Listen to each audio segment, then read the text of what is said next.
Olá pessoal, tudo bem? Estamos aí iniciando mais um estudo da Palavra de Deus.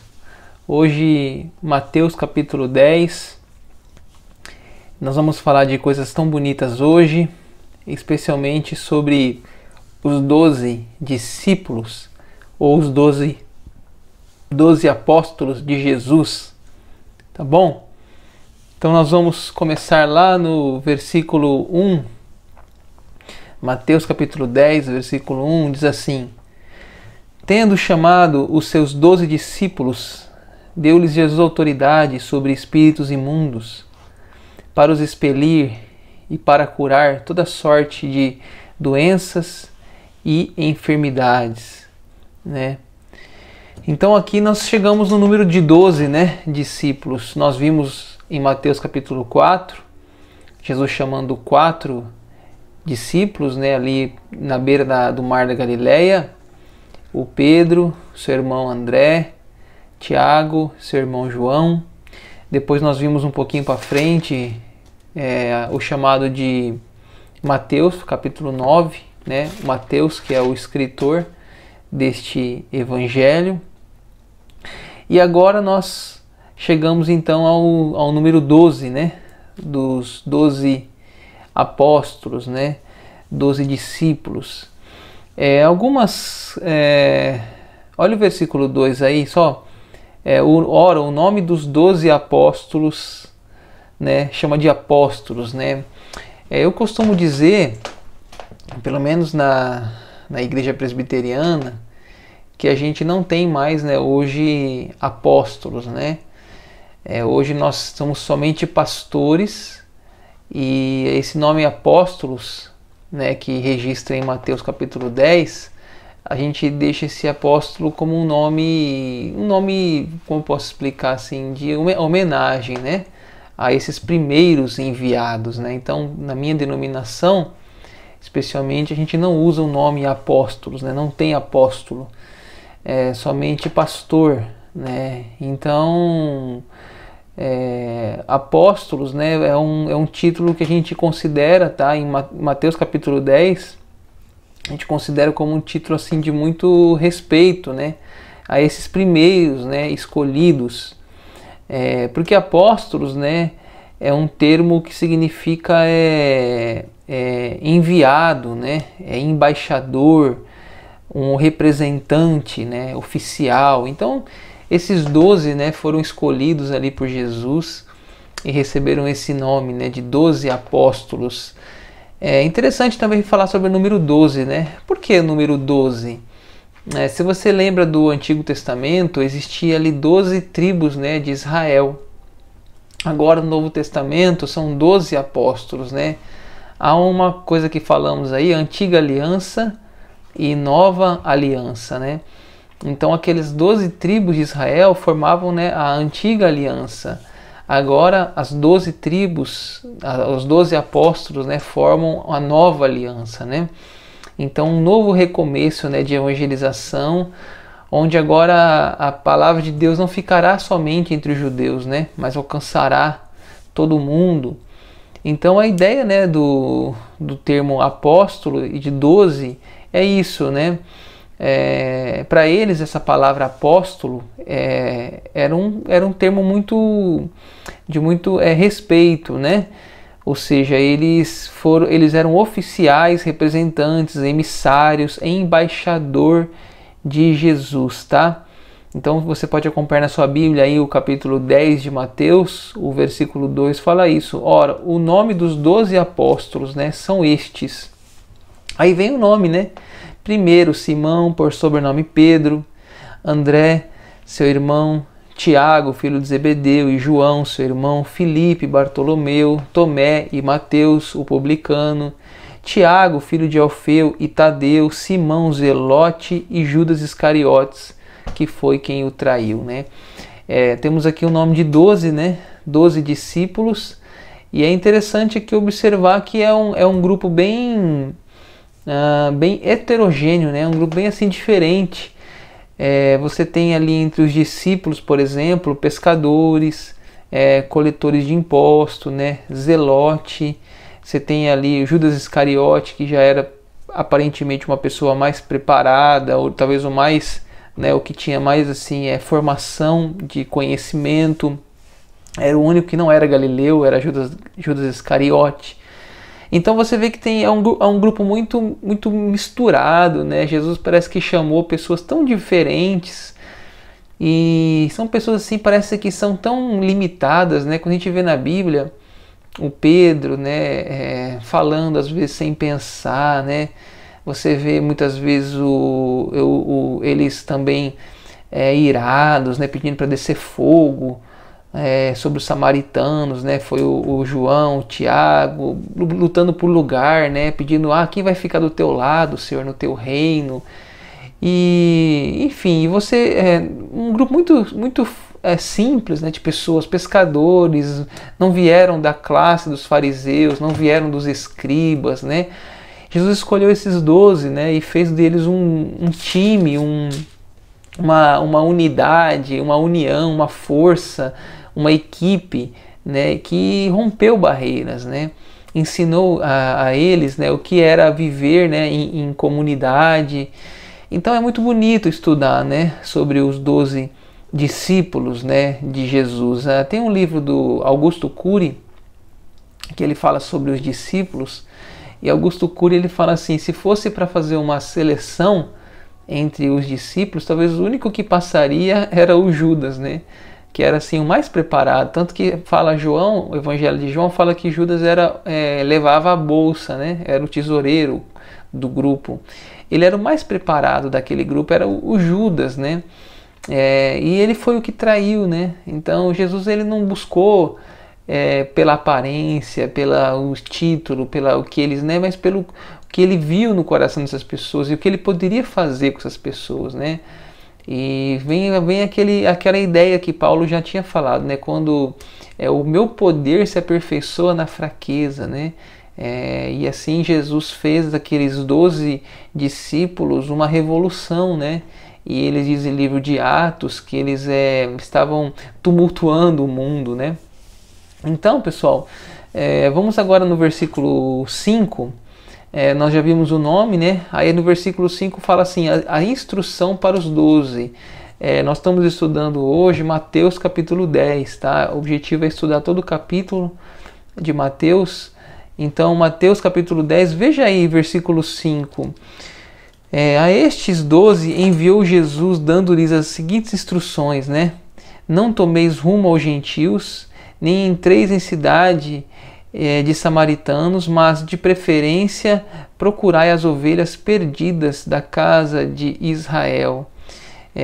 Olha que coisa, né? Agora Jesus chamou os 12, bem-vindos aí, viu, pessoal? Todos são muito bem-vindos, obrigado pelo carinho de vocês, por estarem participando com a gente.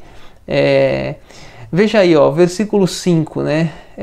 Vamos ver as instruções que Jesus está dando, né?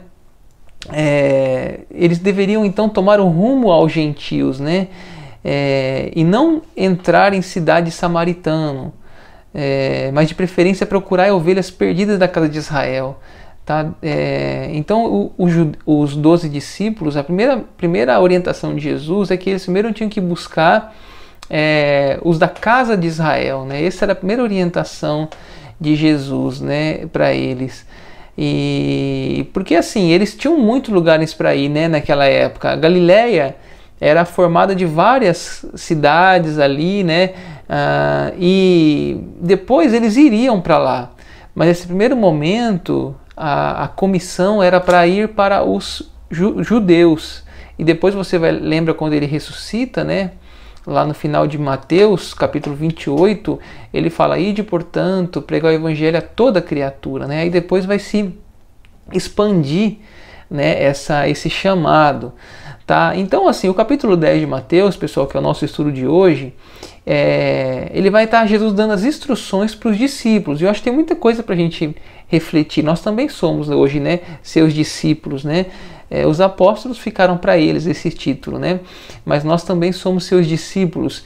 Então, o que eles deveriam fazer, né? Olha o versículo 7. Se você puder acompanhar na sua Bíblia, olha o versículo 7. À medida que seguirdes pregai que está próximo o reino dos céus, curai enfermos, ressuscitai mortos, purificai leprosos, expeli demônios, de graça recebestes, de graças dai, né?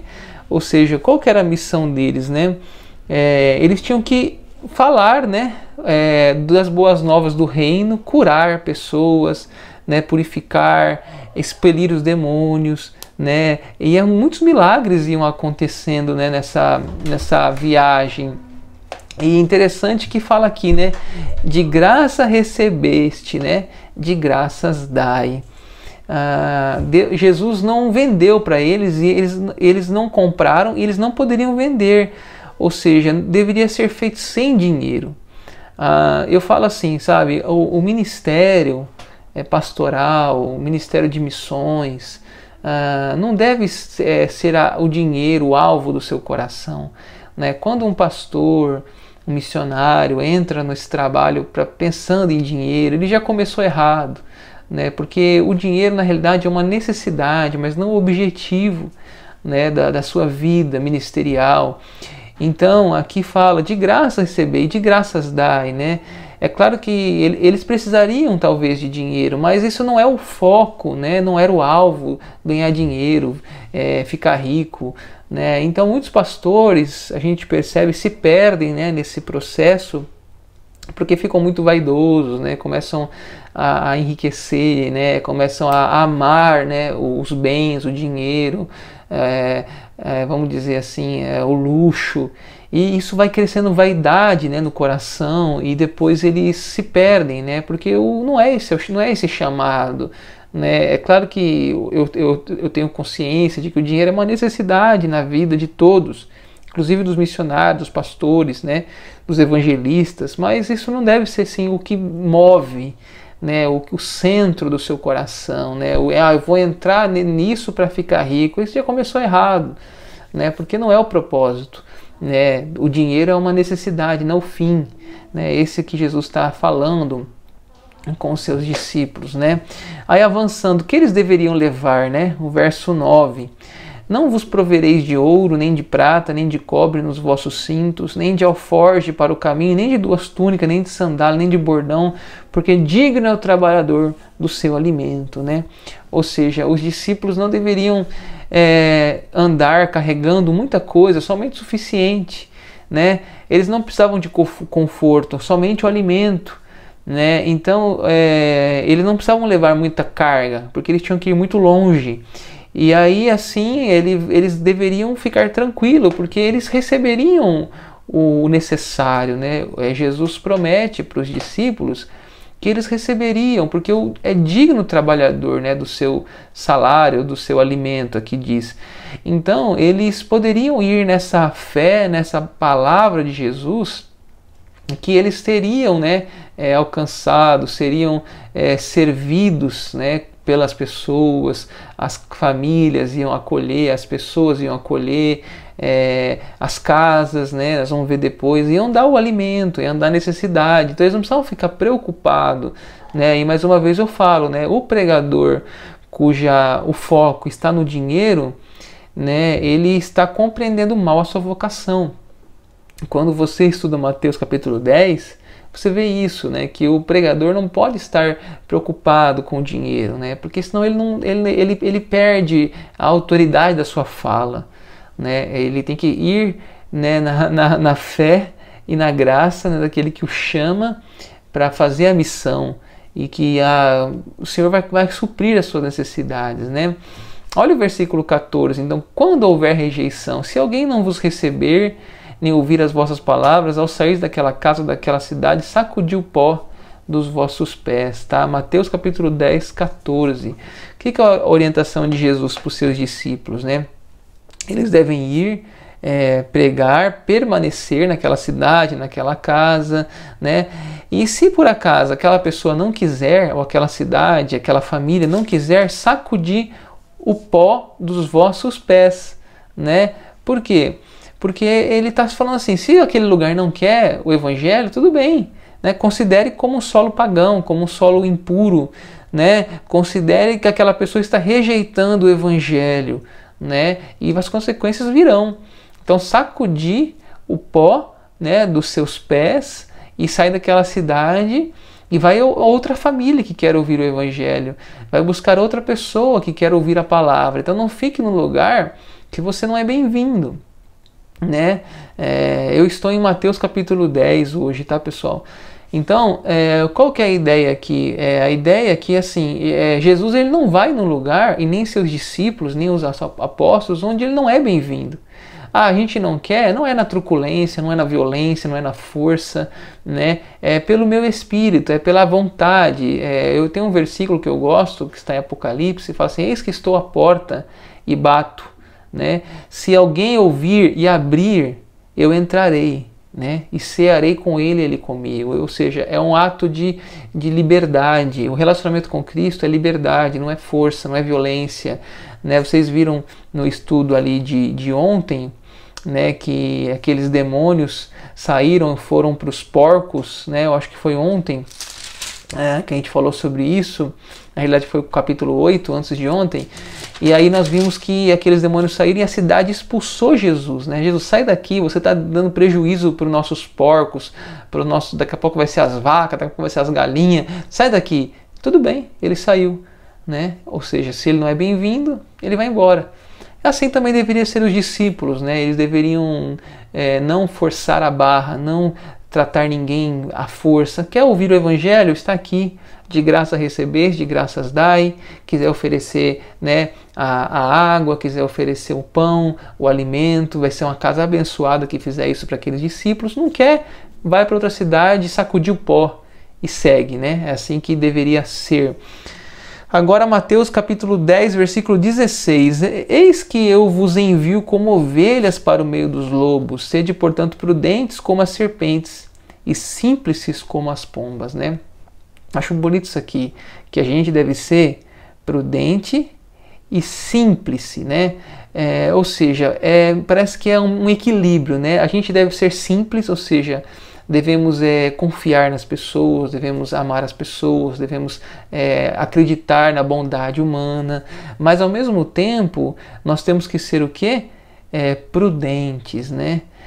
Por que prudentes? Cautelosos, né?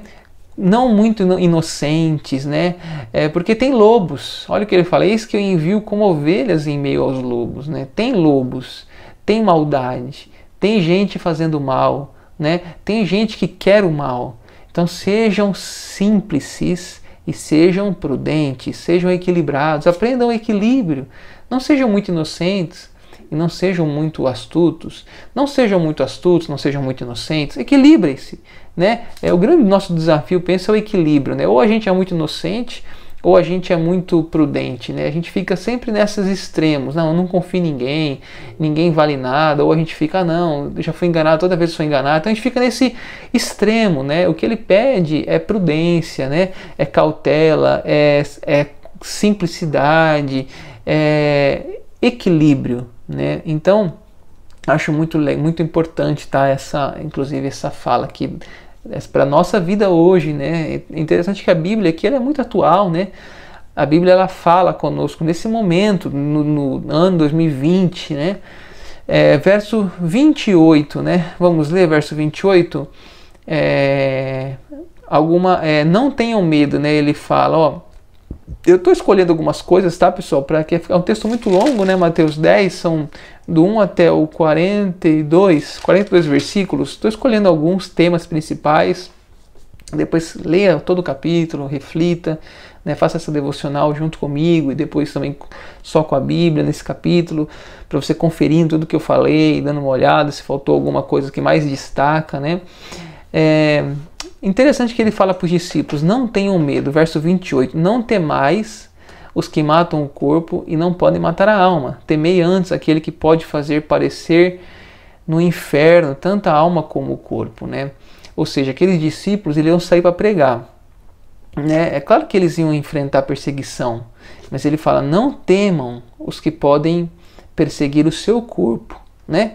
Mas não podem perseguir a sua alma, né? Eu achei que é interessante, né? A gente vive como se viver só essa vida, né? As pessoas têm tanto apego nessa vida e esquecem da vida por vir, né? Esquecem da vida eterna. Então Jesus fala: olha, não temam os que podem matar o corpo, né? Temam o que pode, né? Matar a alma, né? A alma. E ele fala como o corpo. Ou seja, aqui na Terra, os homens vis podem ter acesso ao nosso corpo, mas Deus tem acesso ao nosso corpo e também à nossa alma, né? Ou seja, duas instâncias, né? Então a gente tem que ter essa consciência, né? De que o poder nessa terra dos homens maus é só nessa terra. E Deus tem poder sobre o nosso pós-morte, né? E a gente não pensa nisso, né? A gente acha, não, a sua vida é só isso aqui, né? A nossa vida é só o que há aqui. E tem que entender que há o pós. E isso é muito importante, né? A gente vai viver aqui 80, 90, 100 e depois, né? Também uma vida. Então viver para o pós também, né? Não só aqui. Mas ele está dizendo para os discípulos ali que mesmo que houvesse, né, uma ameaça física daqueles discípulos, a alma deles está garantida, né? A alma deles.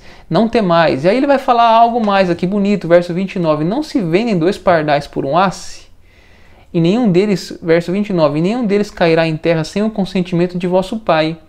E quanto a vós outros, até o cabelo todos da cabeça estão contados. Não temais, pois bem mais valeis vós do que muitos pardais. Bonito aqui, ó.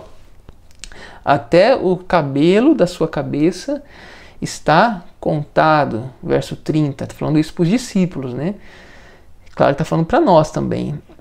Eu peguei uma linguagem aqui mais simples, que aqui fala asse, né? Não se vende 2 pardais por um asse. Peguei um pouquinho antes. Por acaso não é verdade que 2 passarinhos são vendidos por algumas moedinhas? Porém, nenhum deles cai no chão se o Pai de vocês não deixar que isso aconteça. Ou seja, Jesus está falando o quê? Um passarinho, né, não vale nada, 2 moedinhas. Acho que hoje nem isso não vale mais. Mas ele está dizendo que se os passarinhos eles não caem na terra, ou seja, eles não morrem sem a permissão de Deus, muito mais nós, seus filhos, valemos muito mais do que os pássaros. Nós valemos muito mais que os lírios do campo. Nós valemos, nossos cabelos estão contados, né? Então a gente não precisa temer, né? Temer os homens, temer a maldade, né? Temer qualquer doença, temer qualquer perseguição, né? Porque até os nossos cabelos estão contados, né? É bonito esse cuidado que Jesus está dizendo aos discípulos, ter essa confiança, essa fé, né? Que não há perseguição que poderia os paralisar, né? Porque o Pai tem controle sobre esse corpo e o pós deles, né? Pós-morte, né? Aí nós vamos chegando aí no versículo 32, tá? Do capítulo 10, confessar a fé, né? Portanto, todo aquele que me confessar diante dos homens, também eu confessarei diante de meu Pai que está no céu, e aquele que me negar diante dos homens, também eu negarei diante do meu Pai que está no céu, né? Ou seja, aqueles discípulos, por mais que sejam torturados, por mais que sejam presos, por mais que sejam perseguidos, eles têm que fazer a confissão de fé, né? Confessar, né? E eles confessando, o Pai também os confessará. Eles negando, o Pai também os negará. A gente não sabe o que é isso, né, gente? Hoje é tão fácil ser um cristão, né? A gente tem liberdade no país, né? De religião, e a gente muitas vezes não fala, né? Nem para uma pessoa que está na padaria, uma pessoa que está no posto, uma pessoa que está na farmácia, uma pessoa que está no supermercado. A gente não fala, a gente se cala. E eles aqui na realidade poderiam até ser perseguidos, torturados, mas eles tinham que confessar, né? Porque ele fala, todo aquele que me confessar, também eu confessarei, e aquele que me negar, também eu me negarei, né? Isso tudo aqui, gente, é um sermão de Jesus, as instruções de Jesus para os seus discípulos saírem para a evangelização, tá? O verso 34, o amor de Cristo acima de tudo, né? Até da família. 34, não penseis que vim trazer paz à terra, não vim trazer paz, mas espada. Pois vim causar divisão entre o homem e seu pai, entre a filha e sua mãe, entre a nora e sua sogra. Assim os inimigos do homem serão da sua própria casa, né? Olha o que está dizendo aqui, Mateus 10, 34, né? A gente sabe do amor, né? O amor assim mais importante é o amor da família, né? Pai, mãe, filhos. E Jesus está falando aqui que se por acaso um pai, uma mãe, ou um filho, ou esposo se colocar contra a sua fé, devemos escolher a Cristo. É forte, hein? Né? Se por acaso alguém nessa terra, inclusive pai, mãe, filho, marido, quem for, avô, se interpor contra a sua fé, escolha Cristo. É isso que ele está dizendo para os discípulos aqui, escolha Cristo. Cristo não é disputável, o lugar dele é primeiro lugar. Né? A fé não se divide, não se coloca no lugar de ninguém. A fé é única, é primeiro, né? Então, veja que mensagem, né, que Jesus está dando aos seus discípulos aqui, forte, né? 38, tomar a cruz, Mateus 10, 38. Quem não toma sua cruz e vem após mim, não é digno de mim. Quem acha a sua vida, perdê-la-á. Quem todavia perde a vida por minha causa, achá-la-á. Então aqui, primeira vez que Mateus fala cruz, né? Cruz. O que era a cruz? Gente, cruz era um instrumento de punição do Império Romano. Quando um prisioneiro lá, o pior, fazia uma coisa violenta, bárbara, a punição era a cruz, a crucificação. Hoje, quando a gente fala cruz, a gente lembra de Jesus. Mas para aquele contexto, cruz era um instrumento de morte, de punição, né? Ou seja, o discípulo tem que estar pronto, se for necessário, a ser levado como um criminoso ao madeiro, a cruz. Está entendendo o que é ser um cristão? Está entendendo o que é ser um discípulo de Jesus, gente? Aí você me fala, tem pessoas os pregadores televisivos, falam assim, quem quer vir a Cristo? Você vai ganhar casa, carro, você vai ser rico, você vai ser próspero. Se tem uma dívida no banco, vai assumir aquela dívida. É só promessa, é só, como podemos dizer, é só milagre, é só profecia, é só bênção, é só prosperidade. Gente, o chamado de Cristo é renúncia. Eu não estou dizendo que ele não pode dar prosperidade, ele pode dar para você muita coisa, dinheiro, saúde, cura, pode, mas gente, o evangelho não é só isso. O evangelho é cruz, é renúncia, né? É, se necessário, negar pai e mãe. Então veja a profundidade, gente, do que é ser um discípulo de Jesus, né? E aí o versículo 40, né, as recompensas, né? Quem vos recebe a mim, me recebe. E quem me recebe, recebe aquele que me enviou, né?